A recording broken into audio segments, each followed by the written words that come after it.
Welcome to our series about Fort Donelson National Battlefield located in Dover, Tennessee.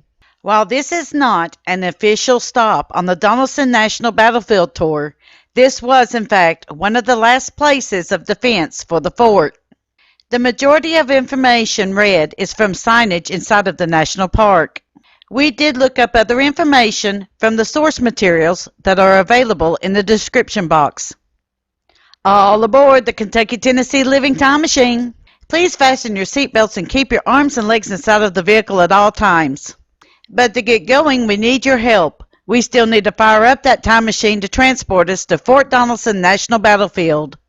Please help us by clicking on the like, subscribe, and bell notification buttons down below.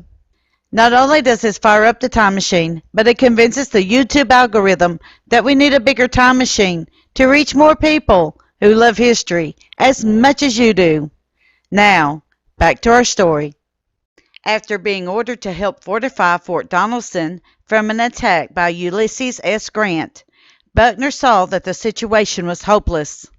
After fighting against the oncoming army for 2 days, Buckner asked what the terms of surrender would be, and the reply came from Grant, quote, "No terms except an unconditional and immediate surrender can be accepted," unquote.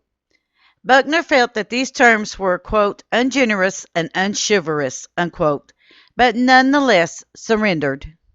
Simon Buckner served as Kentucky governor from August 30th, 1887 to September 2nd, 1881. This is the ridge that we're going to be talking about. This is Buckner's last defense. Confederate States of America, Brigadier General Simon B. Buckner's division. On February 15, 1862, about 1 p.m., this division, in compliance with General Floyd's orders, withdrew to its original position within the trenches covered by the 2nd Kentucky and the 41st Tennessee. Only a small portion of the division had reached its position when Smith's division attacked the right flank of the Confederate line. Fell upon Colonel Hanson's regiment before it had reached the rifle pits and threw it back in confusion upon the 18th Tennessee. Hastily forming a line behind the crest of this ridge, Colonel Hanson's regiment repulsed the ensuing attack against this position. Reinforced by the 14th Mississippi, the 3rd and 18th Tennessee regiments, as they arrived, and supported by Porter's and a section of Graves' artillery. The 2nd Kentucky was able to maintain its position against repeated assaults. Towards the close of the action, which lasted over 2 hours, General Buckner's division was reinforced by the 42nd Tennessee, Colonel Quarles, the 50th Tennessee, Colonel Shug, and the 49th Tennessee, Colonel Bailey. Unsuccessful in an attempt to recover the lost trenches, General Buckner's division had to be content to maintain its position along this ridge. And again, we're going to look at the ridge.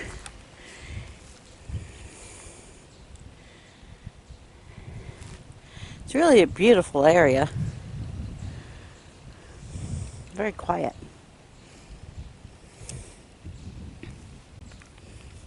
Had to stop and take a moment here to look at this little hollow. Can you imagine troops coming up this hollow towards you to attack? That would be wild. And it also come out of the trees. Wow. If I'm not mistaken, and I will look this up, but I do believe Simon Buckner is the same guy who became a governor for the state of Kentucky. And he ended up doing a lot of things with the feuds. He was kind of an interesting character. But I will look that up to make sure I have the right guy first. Buckner's defense to stop the Confederate breakout attempt on February 15th, Grant sent his reorganized troops against the Confederate left. At the same time, to take advantage of the weakened enemy line, he sent C.F. Smith's division against the Confederate right. Smith's forces rolled over the Confederate outer defenses and pushed the Southerners back to a position along the ridge that is in front of you. There, the charge was halted by Buckner's forces, who had arrived just as the Union assault had begun. Afterwards, Buckner had paid a tribute to the field artillery for its role in checking the Yankee advance. The strong new defensive position on the ridge and coming of night ended the fighting. The Union forces grudgingly withdrew to the old Confederate defense line. In this desperate fighting, several hundred men lost their lives. Many of them still lie in this area in unmarked graves. That's sort of sad that they really did not have time to bury the dead here. Wow. Confederate States of America, Brigadier General Simon B. Buckner's Division, Jackson's Virginia Battery.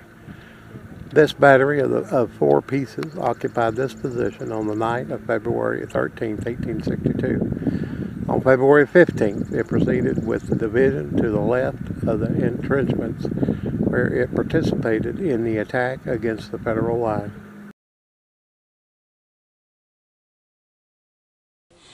Also, looking from a different position of the ridge here, you can see way down in there, there's a holler.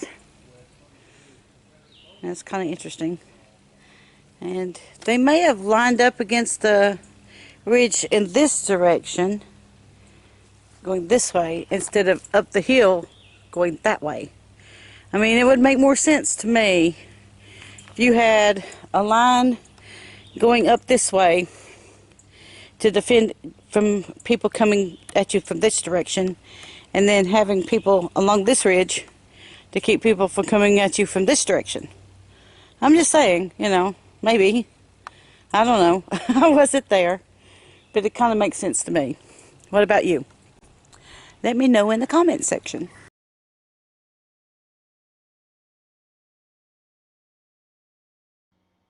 Thank you. We at Kentucky, Tennessee Living would like to thank you for watching our visit to Fort Donelson.